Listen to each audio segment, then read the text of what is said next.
Hello, my name's Samantha Backman and I'm here today with one of the most amazing men in the world, Mr. Don Tolman. Wow. Thank you, Samantha. It's nice to be here. I tell you what, it's a privilege to be in this man's company, as you'll soon find out. So Don, as I said, you are one of the most amazing, fascinating people in the world. And do you know why? Why? I've read your books. Oh, no. And I tell you what, that as you say in the beginning of the book, that these are books that should become family heirlooms.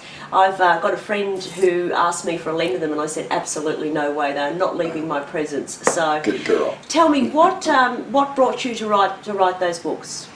Firstly, you better tell us all what the books are. Yeah.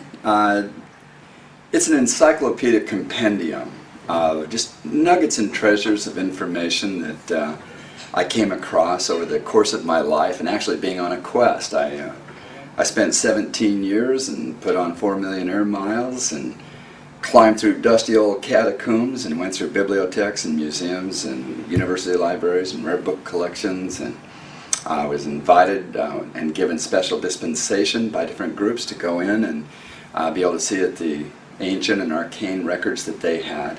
I was actually after trying to discover an ancient meal that different groups had talked about, and that there was no record of it other than mention of it. And so even Pythagoras was an Olympic wrestler, and just to go to the academy you had to fast 40 days just on air and water and sunshine. Then when you entered the academy you received this meal that they believed was somehow sacred and precious. He referred to it as the meal of Hercules. And in the Judeo-Christian literature called the Bible, it talks about in the book of Daniel, the very first chapter, about this meal and how it made Daniel and his 3 friends with him 10 times faster and more intelligent than all the learned men in Babylon who served King Nebuchadnezzar. And so I'd heard this little story as a little 8.5-year-old kid at a Sunday school that my buddies had invited me to, and the story really hit me. And it put a quest in my heart. I literally wanted to know what that meal was.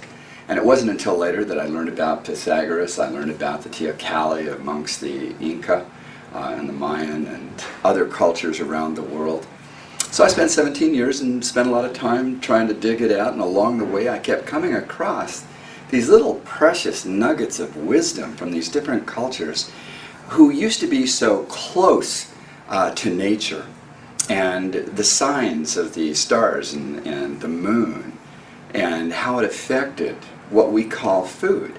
And they literally began to record and to teach just mouth to ear the wisdom of the ages down through time, which was eventually collected and put into the Alexandrian library.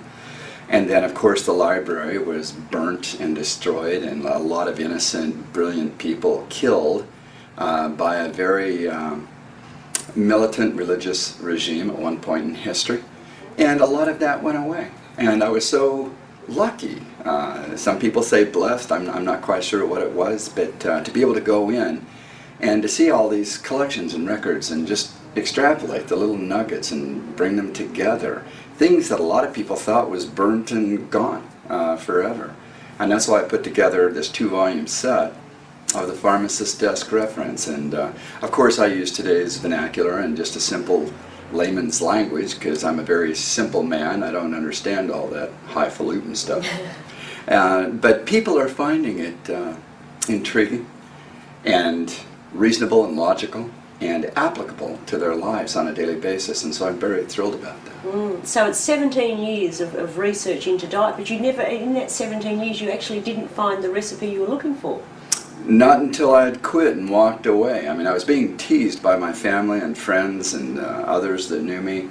They would say, you know, how's that sacred meal boy doing? You know, how's the pulse boy? Because that's what it's called in the King James Version of the Bible. Or how's old Belteshazzar, which was the Babylonian name for Daniel.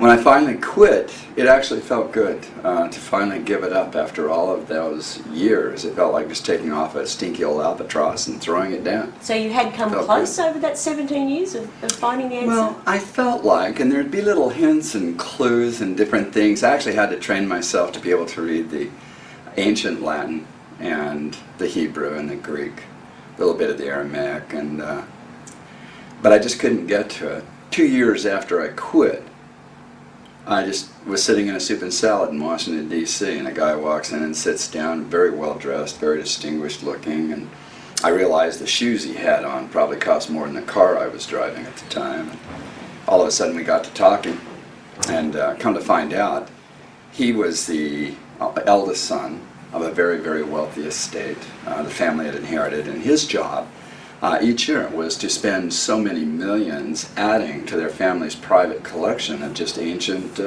artifacts and arcane objects. And wow, that kind of hit me, and I said, well, keep talking. And he said, well, we have one building here just north of Washington, D.C., up in the Towson area, that we have over 43,000 items that have been purchased since the early 1800s, and we haven't even uncrated them, don't even know what we have. And I looked at him and I said, oh, that's kind of disgusting.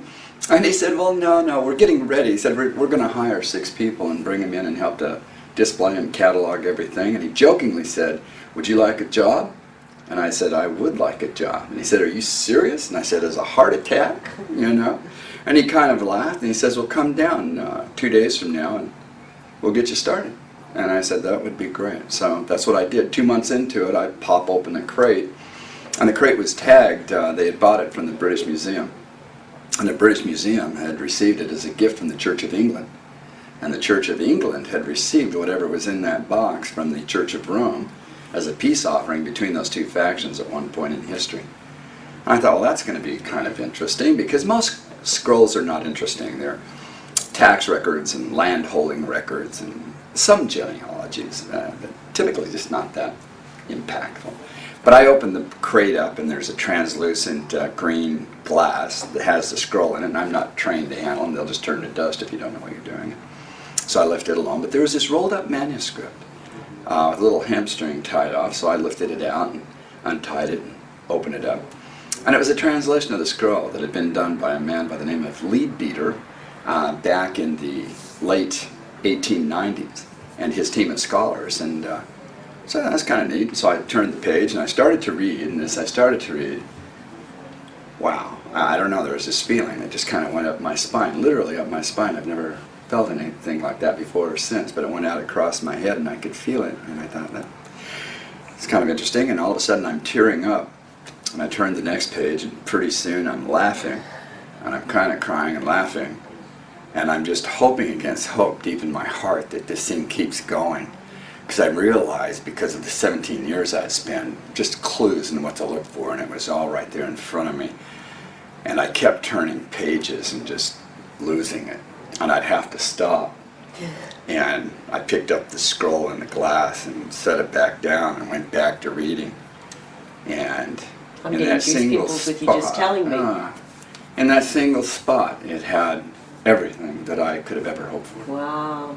And it was So you really hadn't a really given up. special moment. You were still hoping that it was going to come Yeah, to you. in the It back of found my you. mind, I was probably still, someday I'll get back to it. But it was brilliant, and it talked about some of the most precious understandings that aren't talked about anymore today. So that's why I'm out there and so excited to put this book together.